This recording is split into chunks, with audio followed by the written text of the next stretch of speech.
हरे कृष्णा। आज की श्रीमद् भागवतम क्लास में आप सबका हार्दिक स्वागत है। कंस वध के बारे में हमने पिछले सत्र में सुना और किस तरह भगवान ने महाराज उग्रसेन को ही गद्दी पे बिठाया और स्वयं जो है उनके प्रतिनिधि बन करके राजकाज संभालने लगे।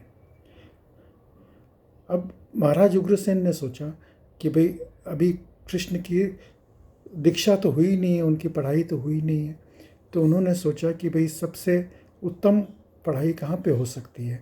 तो विद्या अध्ययन के लिए उनको उज्जैनी में जहाँ पे संदीपनी ऋषि का आश्रम था, वहाँ पे उन्होंने अरेंजमेंट किया कि भाई भगवान वहाँ पे जाएंगे। तो दोनों कृष्ण बलराम दोनों संदीपनी मुनि के आश्रम में पहुँचे। उन्होंने संदीपनी मुनि को प्रणाम करके और बड़े विनम्र भाव से उनके आशीर्वाद लिया और अपना शिक्षा आरंभ किया। तो संदीपनी मुनि उनके विनम्र भाव को देख करके बहुत प्रसन्न हुए और उनकी शिक्षा आरंभ करी। जब शिक्षा आरंभ करी तो 64 कलाएँ होती है। 64 कलाओं के अंदर कई तरह की कलाएँ होती है, जैसे कि नाचना, ड्रामा करना, पेंटिंग,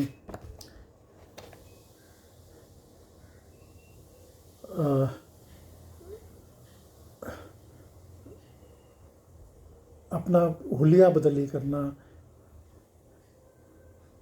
खाना बनाना, सिलाई कढ़ाई, कठपुतलियाँ बनाना। तो इस तरह की 64 कलाएँ हैं। तो दोनों कृष्ण बलराम ने 64 दिन के अंदर ही वो 64 कलाएँ एकदम मास्टरी कर ली। संदीपनी मुनि बहुत बड़े आश्चर्यचकित थे कि इतनी जल्दी 64 दिन के अंदर, जबकि किसी भी दूसरे विद्यार्थी ने इतनी कलाएँ अभी तक सीखी ही नहीं थी। 6-6, 7-7 साल हो जाते थे उन लोगों को वहाँ से पास आउट होने में, लेकिन इन्होंने तो 64 दिन में ही मेरी सारी विद्याओं को सीख लिया और अब मेरे पास और कुछ सिखाने को ही नहीं बचा। तो संदीपनी मुनि बड़े प्रसन्न हुए, बोले भाई अब तुम्हारी शिक्षा कंप्लीट हुई, अब तुम लोग जा सकते हो। तो भगवान ने बड़े विनम्रता से प्रणाम किया और पूछा, बोला गुरु महाराज हमको तो आपको दक्षिणा देना है, पहले तो गुरु दक्षिणा, तो आप बताएं आपको क्या दक्षिणा दूं। तो संदीपनी मुनि ने अपनी पत्नी के साथ में विमर्श वगैरह करके बताया। बोला भाई हम लोग प्रभास क्षेत्र में गए थे, तो वहाँ पे मेरा एक बेटा भी था, तो वो बेटा जो है वो समुद्र में डूब गया और आप जो है उसको बेटे को वापस ले आइए। तो भगवान जो है तुरंत कृष्ण बलराम दोनों निकल पड़े। तो वो लोग प्रभास क्षेत्र पहुँचे। वहाँ पे वो लोग समुद्र के अंदर गए तो वरुण देव ने उनका बहुत स्वागत किया। तो वरुण देव ने पूछा, बोला भाई क्या बात है, आप कैसे पधारे। बोले कि भाई मैं अपने गुरु संदीपनी मुनि के पुत्र को लेने के लिए आया हूँ, गुरु दक्षिणा के रूप में हमें उनको लौटाना है। तो उन्होंने बोला भाई मेरे पास आपके गुरु का पुत्र नहीं है, लेकिन हाँ एक राक्षस है पांचजन्य करके, जो एक शंख के अंदर रहता है। उस पांचजन्य ने आपके गुरु पुत्र को अगवा किया था, तो आप वहाँ पे जाकर के पता करें, उसको जाकर के ढूंढें पांचजन्य के पास। तो भगवान आगे समुद्र में अंदर वो पांचजन्य की तरफ में बढ़े और उन्होंने वो देखा उस राक्षस को और उसका वध कर दिया। उस राक्षस का वध कर दिया, लेकिन उस शंख के अंदर तो उनको उनका गुरुपुत्र नहीं मिला। तो खैर भगवान उस शंख को ले लिया उन्होंने, और ये पांचजन्य जो है का जो शंख है वो भगवान का अस्त्र बना। जो महाभारत के अंदर भगवान जो शंख बजाते हैं, पांचजन्य शंख, वो यही शंख है। फिर उसके बाद में भगवान जो है वो चले यमराज के दरबार में। यमराज के दरबार में उन्होंने जा कर के बोला भाई ये जो मेरा गुरु का जो पुत्र है वो कहाँ है, और मेरी आज्ञा से आप तुरंत उसको लेकर के आओ। तो यमराज ने भगवान को प्रणाम किया और उसके पुत्र को वापस ला करके दिया। तो भगवान उसको ले करके और जाते हैं संदीपनी ऋषि के पास, और संदीपनी ऋषि को उनका पुत्र उनको हैंडओवर कर देते हैं।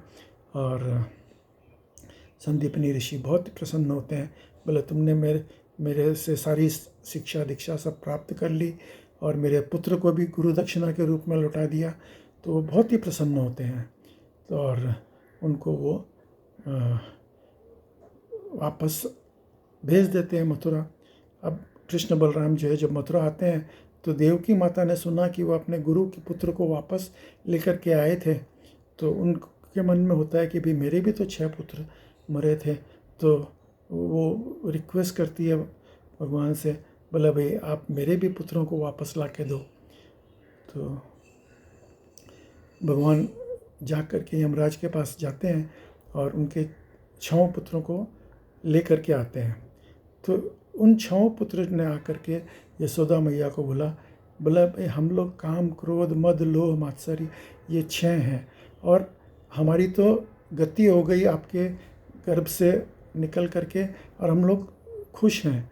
तो अब आप जो है हमको वापस मत बुलाइए इस संसार में, और आपके पास कृष्ण बलराम हैं तो आप जो है आप खुश रहिए। तो इस तरह से वो 6 पुत्र जो है वो भगवान एक्चुअली गर्भ के अंदर जब आदमी के हृदय के अंदर ये 6 तरह की वासनाएं रहती है, काम क्रोध मद लोभ मोह मात्सर्य, तब तक उनके हृदय में भगवान नहीं आते हैं। तो ये 6 निकल जाते हैं। उसके बाद में जब उसका शेषनाग जो गुरु का रूप है वो उस आसन को क्लीन करते हैं। तो 7वें पुत्र के रूप में बलराम जी आए थे, उन्होंने उस जगह को क्लीन किया, और उसके बाद में उसी आसन उसी हृदय के अंदर भगवान प्रकट होते हैं। तो भगवान अपने हृदय में प्रकट होने के लिए ये 6 तरह के विकार को दूर होना चाहिए, हृदय को सफ़ा होना चाहिए, तभी जा कर के भगवान अपने हृदय में प्रकट होते हैं। तो इस तरह से देवकी माँ प्रसन्न हुई। उसके बाद में भगवान मथुरा में रह रहे थे, तो उनको जो है अब उन गोपियों तक संदेश पहुंचाना था। तब वो देखे कि भाई सबसे उत्तम आदमी कौन है।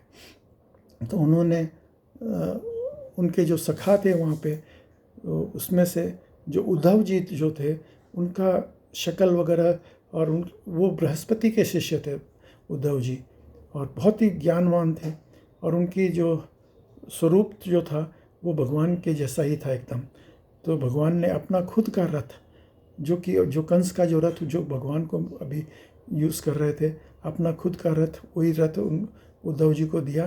बोले आप जाओ और जा कर के वहाँ पे नंद यशोदा मेरे मैया बाबा को और जो गोपियाँ हैं उन सबको आप सांत्वना प्रदान करो, और कि मैं जल्दी आऊँगा।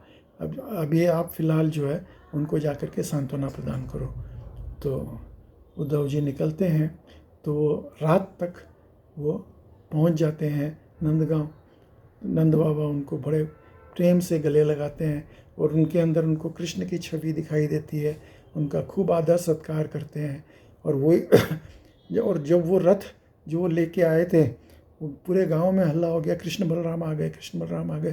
तो सब गोपियां जो है भागी भागी चारों तरफ पहुंच गई वहाँ पे, लेकिन वो देखे कि यहाँ तो कृष्ण बलराम नहीं है, उद्धव जी ही आए हैं। कृष्ण के एकदम काफ़ी घनिष्ठ मित्र हैं ये।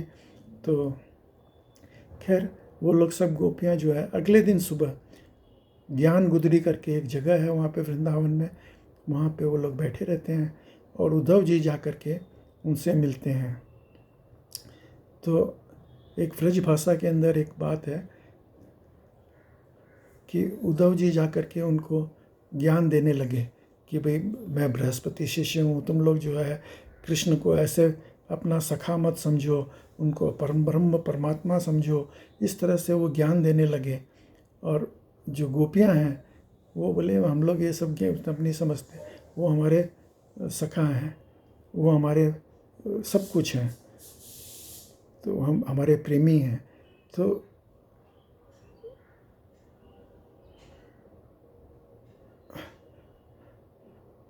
ऊधो से सूधो भयो, फटी ज्ञान की पोल।